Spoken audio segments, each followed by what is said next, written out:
DGMO स्तर की बातचीत से पहले अहम बैठक भी आज हो रही है। पीएम मोदी से मिलने पहुंचे हैं तीनों सेना प्रमुख। राजनाथ सिंह भी पीएम के साथ इस बैठक में मौजूद हैं। सीडीएस अनिल चौहान भी पीएम आवास पर पहुंचे हैं। तो डीजीएमओ स्तर की बातचीत से पहले ये महत्वपूर्ण बैठक पीएम आवास पर हो रही है, जहां रक्षा मंत्री भी मौजूद हैं और साथ ही तीनों सेना प्रमुख हैं। सीडीएस अनिल चौहान भी पीएम आवास पर इस बैठक के लिए पहुंचे हैं। आगे क्या रणनीति होगी, इस पर चर्चा होगी इस बैठक में। आपको बता दें कि बैठकों का दौर लगातार जारी है। कई महत्वपूर्ण बैठकें अब तक हुई, एक बार फिर से अब बड़े स्तर की बैठक चल रही है। इससे पहले कि डीजीएमओ स्तर की बातचीत हो, उससे पहले प्रधानमंत्री मोदी से मिलने के लिए तीनों सेना प्रमुख पहुंचे हैं। रक्षा मंत्री खुद वहां पर मौजूद है, साथ ही सीडीएस अनिल चौहान भी हैं वहां पर। और इस वक्त क्या रणनीति आगे होगी, इस पर चर्चा की जा रही है।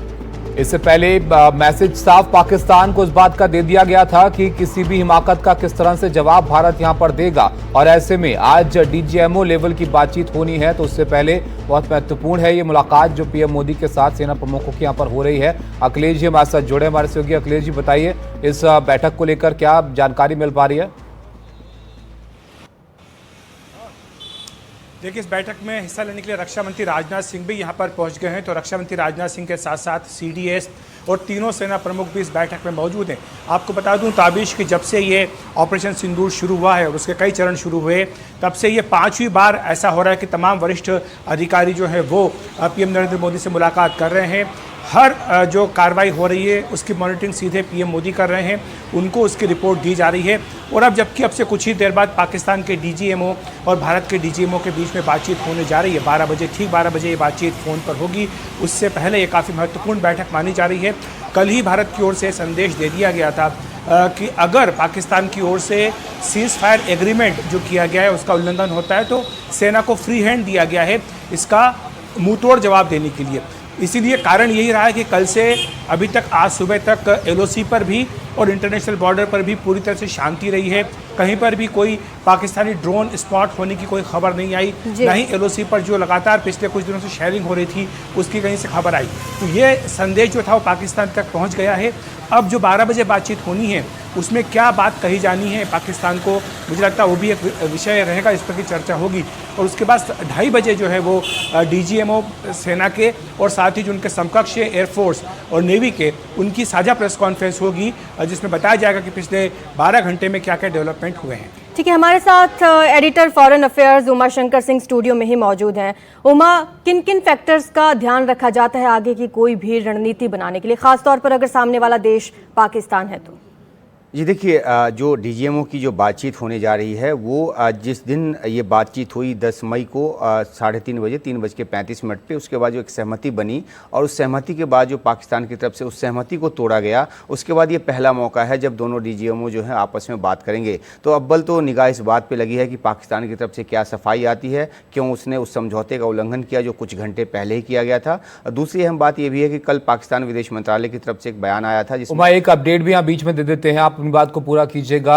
अजीत डोभाल भी इस बैठक में पहुंच गए हैं, तो यहाँ पर सीडीएस भी मौजूद हैं और अब अजीत डोभाल भी यहाँ पर पहुंच गए हैं, सेना प्रमुख भी हैं। और ये थोड़ी देर में डीजीएमओ लेवल की बातचीत होनी है, उससे पहले ये बैठक हो रही है। जी उमा जी, तो ये जो बातचीत होगी तो इसलिए इस पर निगाह लगी हुई है कि पाकिस्तान की तरफ से सफाई आएगी कि आखिरकार ऐसा क्यों किया गया और पाकिस्तान की जो अब राय है या जो रुख है वो क्या रहने जा रहा है। क्योंकि इस उल्लंघन को जो सहमति बनी थी 10 तारीख को, उस उल्लंघन को भारत ने बहुत सीरियस तरीके से लिया है। और जैसा कि भारत ने साफ किया है दुनिया के देशों को भी और उसके ज़रिए पाकिस्तान को भी कि अगर गोली आएगी तो गोला मारेंगे। तो ऐसे में अगर सीज फायर जो है वो, जो कि पुराना सीज फायर है, तो एलओसी पे उसका उल्लंघन अमूमन पाकिस्तान जो है करता रहता है, वो एक अलग मसला है। लेकिन जो अभी फौरी तौर पर जो ये समझौता हुआ है, ये सहमति बनी है, उसका अगर उल्लंघन हुआ तो भारत जो है उसी तीव्रता से नहीं बल्कि से ज़्यादा तीव्रता और ताकत के साथ जो है वो हमले करेगा,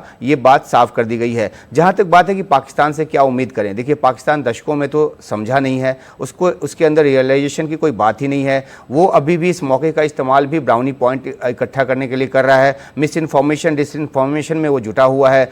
उसकी तरफ से जो हमले शुरू हुए, देखिए 7 मई को पाकिस्तान को ये मौका दिया गया था जब भारत ने 9 आतंकी ठिकानों पर, मुख्यालयों पर हमला किया। उसके बाद डीजीएमओ के जरिए ही पाकिस्तान को ये जानकारी दी गई और पूछा गया कि अगर आप इस मुतल्लिक कोई बात करना चाहते हैं तो हम तैयार हैं। लेकिन पाकिस्तान ने बात करने की बजाय भारत पर हमले करने का जो एक मौका है वो चुना, और चाहे वो 7 की रात हो या 8 की रात हो या 9 की रात हो, उसकी तरफ से हमले होते रहे। और जैसे जैसे हमले होते रहे, भारत की तरफ से जो हमले की जो ताकत है, जो तीव्रता है, वो बढ़ाई जाती रही। और जब 10 तारीख को भारत ने उनके बेसिस पे हमले किए, जिसमें उनको काफ़ी नुकसान हुआ, उसके बाद जो है पाकिस्तान सहमा और फिर उसने अमेरिका का दरवाज़ा खटखटाया। वहाँ के विदेश मंत्री मार्को रूबियो ने आसिम मुनीर को फ़ोन किया, उसके बाद हमारे विदेश मंत्री को फ़ोन किया, हमारे विदेश मंत्री को फ़ोन करने के बाद वापस आसिम मुनीर को फ़ोन किया, और तकरीबन आधे घंटे की बातचीत हुई। तो एक जो पॉलिटिकल प्रोटोकॉल होता है उसको तोड़ के अमेरिका ने अब पाकिस्तान के सेना प्रमुख को बात किया, वहाँ की लीडरशिप से वो बात चल रही थी, उससे बात बनी नहीं। तो ये भी दिखाता है कि पाकिस्तान से क्या उम्मीद की जाए, क्योंकि एक बिल्कुल जाहिर तौर पर क्या उम्मीद